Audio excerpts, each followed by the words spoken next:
Welcome back to all of you in your own channel BB Education। तो कैसे हैं आप लोग? I hope you guys are doing absolutely fantastic. तो आज ये हम करने वाले हैं class 10th quadratic equations term 2 के सिलेबस, है ना। तो चलो क्वाड्रेटिक इक्वेशन करते हैं। क्वाड्रेटिक इक्वेशन जैसा कि आप सबको पता है कि ये अलजेब्रा का चैप्टर है, राइट। तो यहाँ पे एनसीईआरटी में, आपके एनसीईआरटी टेक्स्ट बुक में चैप्टर 4 में आता है ये क्वाड्रेटिक इक्वेशन। इसका पहला टर्म है क्वाड्रेटिक पॉलिनोमियल, ठीक है। क्वाड्रेटिक इक्वेशन से क्वाड्रेटिक इक्वेशन, इक्वेशन का मतलब क्या होता है? जिसमें इक्वल्स का साइन लगा हो। इक्वेशन को हम ऐसे आइडेंटिफाई कर सकते हैं कि अगर इसमें इक्वल का साइन लगा हो तो वो इक्वेशन होता है, ठीक है। सो क्वाड्रेटिक पॉलिनोमियल पहला है, यानी वो इक्वेशन जो कि, या फिर वो एक्सप्रेशन जो कि ax square plus b x plus c के फॉर्म में हो, ठीक है। जहां पे a, b और c रियल नंबर होना चाहिए, where a is not equals to 0। याद रखना कि ax square plus b x plus c equals 0 के फॉर्म में हो क्वाड्रेटिक पॉलिनोमियल। पॉलिनोमियल की बात कर रहे हैं हम, तो यानी केवल इक्वल्स 0 नहीं, ax square plus b x plus c के फॉर्म में हो, जहां पे a, b, c real number होना चाहिए। एक इक्वेशन ले लेते हैं, 2x square plus 3x plus 5 equals 0, ठीक है। या फिर ये एक क्वाड्रेटिक पॉलिनोमियल है। एज यू कैन सी कि a, b and c real number है। a क्या है? a की वैल्यू 2 है और b की वैल्यू क्या है? b की वैल्यू 3 है और c की वैल्यू 5 है, ठीक है। तो ये साथ में कह रहा है कि a is not equal to 0। a 0 नहीं होना चाहिए, क्योंकि अगर जब a 0 हो जाएगा तो ये क्वाड्रेटिक इक्वेशन ही नहीं रहेगा। फॉर एग्जाम्पल, ये a के जगह पे यानी 2 के जगह पे मैं 0 डाल देता हूं, 0 into x square plus 3x plus 5, तो ये इक्वेशन तो शायद रहे, ये पॉलिनोमियल तो शायद रहे, बट क्वाड्रेटिक नहीं रहेगा, बिकॉज 0 इंटू एक्स स्क्वायर 0 हो जाता है। ऑलराइट, तो इसे हम क्वाड्रेटिक पॉलिनोमियल कहते हैं, जिसे ax square plus b x plus c के फॉर्म में हो, यानी, और वहां पे जो x स्क्वायर है, x स्क्वायर का जो कॉफिशिएंट्स है, यानी कॉफिशिएंट्स ऑफ दिस क्वाड, वो 0 नहीं होना चाहिए। Okay, this is quadratic polynomial. अगला है quadratic equation. As we know, अभी पॉलिनोमियल से we jumped on to equation. Equation में क्या है कि when we equate a quadratic polynomial, जब किसी क्वाड्रेटिक पॉलिनोमियल को इक्वेट करते हैं टू अ कांस्टेंट, है ना, जैसे कि ax square plus b x plus c है एक क्वाड्रेटिक पॉलिनोमियल, इसको किसी कांस्टेंट से इक्वेट करते हैं, that is called quadratic equation.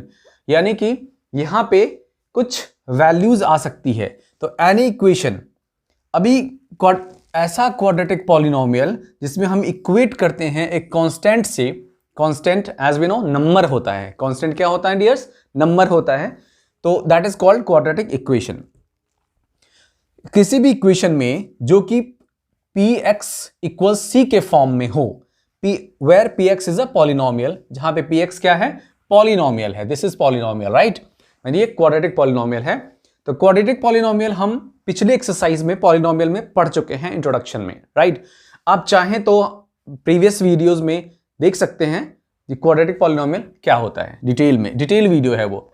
अभी ये क्वाड्रेटिक इक्वेशन में, यानी when we equate a quadratic polynomial to a constant, that is called quadratic equation. और any equation of form px equals c where px is a polynomial of degree 2, जहां पे px एक ऐसा polynomial है जिसकी degree 2 होनी चाहिए। Degree, हम डिग्री के बारे में भी डिस्कस कर चुके हैं। तो जिसमें x की मैक्सिमम वैल्यू, यानी वेरिएबल्स की मैक्सिमम वैल्यू 2 होनी चाहिए, that is called quadratic equation. और c क्या होना चाहिए? कांस्टेंट होना चाहिए।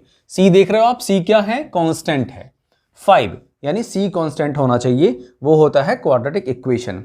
इसके साथ साथ अब हम एक नई चीज की ओर बढ़ते हैं, that is called standard form of quadratic equation. यानी क्वाड्रेटिक इक्वेशन का स्टैंडर्ड फॉर्म क्या होगा, है ना। स्टैंडर्ड फॉर्म क्वाड्रेटिक इक्वेशन का ये होगा कि ax square plus b x plus c, ये है क्वाड्रेटिक इक्वेशन का standard form, equals 0, where a, b, c are real number and a is not equals to 0। ये है क्वाड्रेटिक इक्वेशन का स्टैंडर्ड फॉर्म। इसके लिहाज से ये जो इक्वेशन है 2x square plus 3x plus 5, ये भी एक standard form of quadratic equation है, यानी कि उसमें जो डिग्री है उस इक्वेशन का, उस पॉलिनोमियल का, वो 2 होना चाहिए। That is called standard form of quadratic equation. तो अभी है नेक्स्ट है roots of a quadratic equation. ये रूट्स क्या dears, as we have studied कि रूट्स है वैल्यूज ऑफ एक्स, यानी एक्स की वैल्यूज को हम रूट्स कहते हैं। तो values of x in any equation is called roots of quadratic equation. जैसे कि मान लो कि अगर अल्फा है रूट, तो ये जो standard form of quadratic equation है a x square plus b x plus c equals 0, इसको हम ऐसे लिख देंगे ना कि a alpha square plus b alpha plus c equals 0, यानी अल्फा कोई सा वैल्यू हो सकता है, राइट। यानी एक्स की वैल्यूज को हम क्या कहते हैं, roots of any quadratic equation. अगर इसी बात को ग्राफिकली समझा जाए, तो graphically the roots of a quadratic equation, ये वो पॉइंट्स हैं, are the points where the graphs of polynomials cuts the x axis. As हमने पॉलिनोमियल्स में करा है कि जितने भी जगह पे, यानी एक्स की वैल्यूज जहां जहां पे एक्स को कट करता है कोई सा ग्राफ, उतने सारे रूट्स होते हैं एक इक्वेशन के। आपको शायद याद होगा, राइट। तो अगर यानी यहां पे 1 2 3 4 जगह पे कट कर रहा है, 4 पॉइंट्स पे कट कर रहा है एक्स एक्सिस को, तो यानी कि 4 रूट्स, 4 एक्स की 4 वैल्यूज होंगी इस इक्वेशंस के लिए। तो ग्राफ ऑफ, अगर हम क्वाड्रेटिक इक्वेशन की बात करें, फॉर एग्जाम्पल हमने लिया एक एक्स स्क्वायर माइनस 4 इक्वल 0 और इसके ग्राफ को बनाने की कोशिश करी, तो कुछ इस तरह का यू शेप्ड ग्राफ बनता है, राइट। कैसा बनता है, यू शेप्ड ग्राफ। आप देख लो क्या कि आप इसको कैसे कर सकते हो, कैसे लिख सकते हो कि ये y की वैल्यू है ना, y equals x square minus 4 है ना।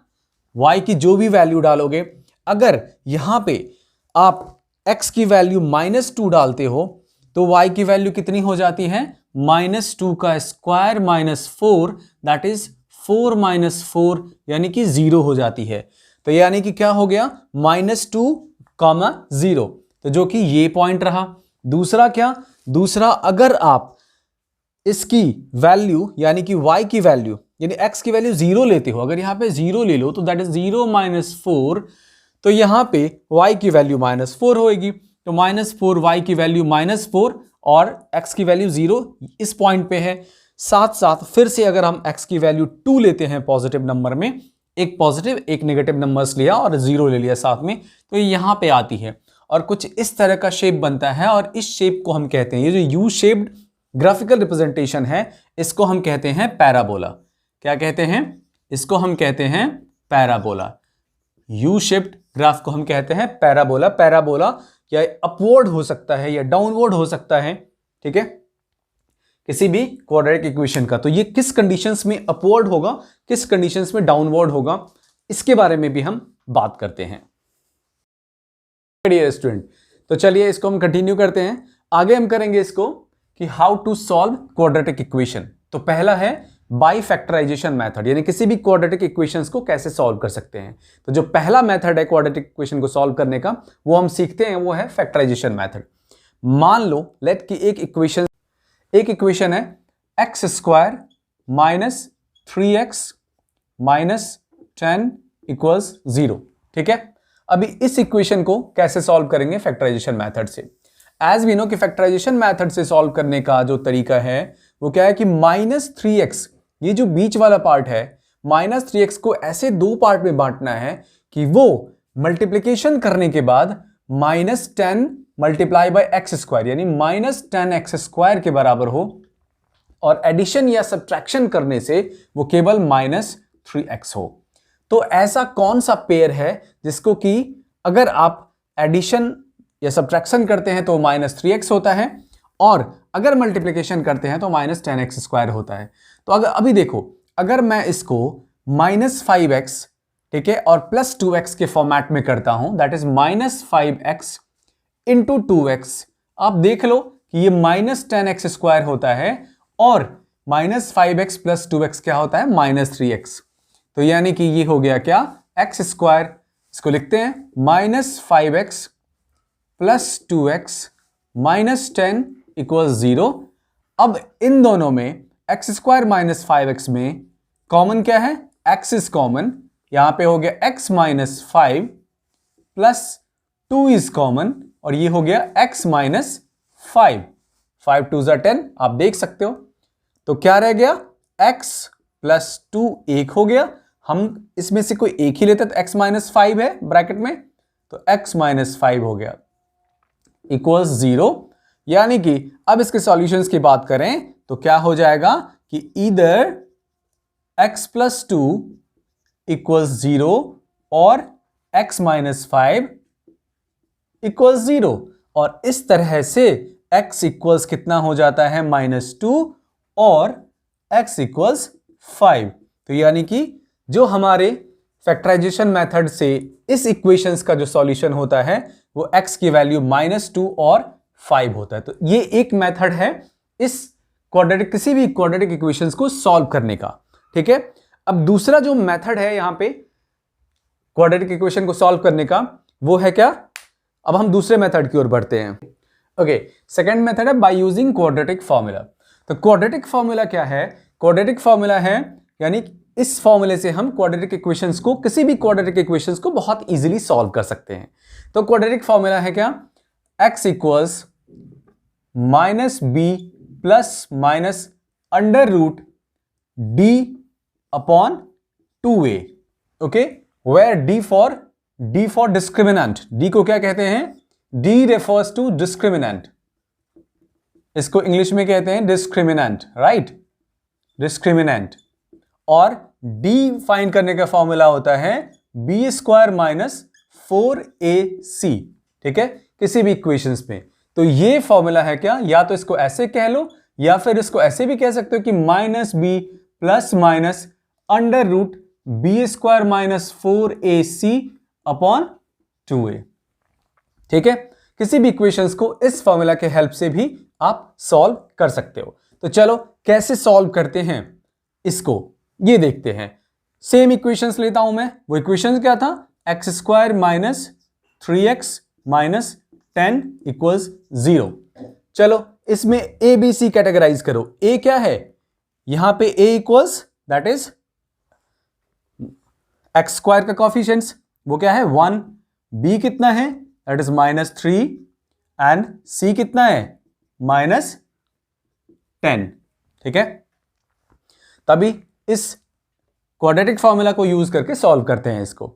x equals minus b plus minus under root d, पहले क्या करें, पहले डी फाइंड कर लेते हैं। तो डी कैसे फाइंड करते हैं, बी स्क्वायर माइनस 4ac, तो यानी कि यहां पे फाइंड कर लो d equals b square minus 4ac, तो दैट इज b की वैल्यू हाउ मच, -3 का square minus 4ac, 4 into 1 into -3, not -3, it's -10, c की वैल्यू -10। तो ये कितना हो गया, 3 3 ज़ा 9 माइनस 4 इंटू 10, 4 10 ज़ा 40 प्लस 49, क्योंकि माइनस माइनस प्लस, तो that is 49। It's not 49, it's 9 plus 4 10 ज़ा 40 यानी कि 40, तो पूरा क्या हो गया 49, ओके। यानी d की वैल्यू कितनी 49। तो x equals minus b plus minus under root d upon 2a means minus b की वैल्यू कितनी, वैल्यू पुट कर दो दैट इज माइनस बी यानी minus into -3 plus minus under root 49 upon 2a, 2 into 1, that is minus minus plus, this is 3 plus minus 49 का square root that is 7 upon 2, यानी ये हो गया 3, इधर इट विल बी 3 प्लस 7, या तो यहां पे दो वैल्यू होगा, इधर 3 प्लस 7 अपॉन 2 और 3 minus 7 upon 2 that is 10 upon 2 और -4 upon 2, it's -2, it's 5, so value क्या हो गया, तो value of x equals this is 5 और -2। ठीक है, तो इस तरह से हम किसी भी इक्वेशंस को क्वाड्रेटिक फॉर्मूला को यूज करके सॉल्व करते हैं। ठीक है, इस तरह से हमने देखा कि दो मेथड हम सॉल्व करने का सीख चुके हैं। एक और मेथड है इसको किसी भी क्वाड्रेटिक इक्वेशन को सॉल्व करने का, ठीक है, that is called completing the square method. वैसे वो कंप्लीटिंग द स्क्वायर मेथड आमतौर पे कम आता है एग्जाम में, इस बार टर्म 2 में तो ऑलरेडी डिसाइडेड रूप से अभी तक तो नहीं आ रहा। ठीक है, बट फिर भी अगर रिक्वायरमेंट होगी तो मैं नेक्स्ट वीडियो उसकी भी वीडियो डाल दूंगा, मतलब बना दूंगा। अभी यहां पे हम बात करते हैं नेचर ऑफ रूट्स की। Roots as we know, nature of roots की बात करते हैं। अगर d यानी डिस्क्रिमिनेंट दैट इज d 0 से ज्यादा हो, d इज मोर देन 0, तो इक्वेशन क्या होता है, इक्वेशन के 2 डिस्टिंक्ट रूट होते हैं, यानी 2 अलग अलग रूट होते हैं। अगर d की वैल्यू 0 से ज्यादा हो तो इक्वेशन के 2 अलग अलग रूट्स होते हैं। अगर डिस्क्रिमिनेंट दैट इज d 0 के बराबर हो तो इक्वेशन के 2 इक्वल रूट्स होते हैं। ठीक है, और अगर d 0 से छोटा हो यानी लेस देन 0 हो, ठीक है, यानी 0 बड़ा हो d से, ओके, तो इक्वेशन का कोई रूट नहीं होता है। ठीक है, इसी का ग्राफिकल रिप्रेजेंटेशन भी है कि अगर d is more than 0, if d is more than 0, तो पैराबोला ये अपवर्ड ओपन होता है। ठीक है, देख रहे हो आप, एक नेगेटिव साइड की ओर, एक y के नेगेटिव की ओर और एक x पॉजिटिव की ओर। ठीक है, और इस तरह से अपवर्ड ओपन फेस बनता है। ठीक है, अगर d की वैल्यू d इज इक्वल्स टू 0 तो कुछ इस तरह का ग्राफिकल रिप्रेजेंटेशन बन सकता है, ये x पे एक जगह पे टच करता है, राइट। और अगर d इज लेस देन 0 तो ये इस तरह का, यानी कहीं पे भी टच नहीं करेगा, because we have seen equation has no roots. ठीक है, तो मतलब इसका कोई वैल्यू नहीं हो सकता, कोई वैल्यू नहीं होगा। ठीक है, अगर d की वैल्यू 0 से कम हो तो, अगर d 0 से छोटा हो तो ये था क्वाड्रेटिक इक्वेशन का बेसिक इंट्रोडक्शन। ठीक है, अभी नेक्स्ट वीडियो में हम इसके एक्सरसाइज के क्वेश्चंस करेंगे। ठीक है, तब तक के लिए मिलते हैं नेक्स्ट वीडियो में। Take care, good bye.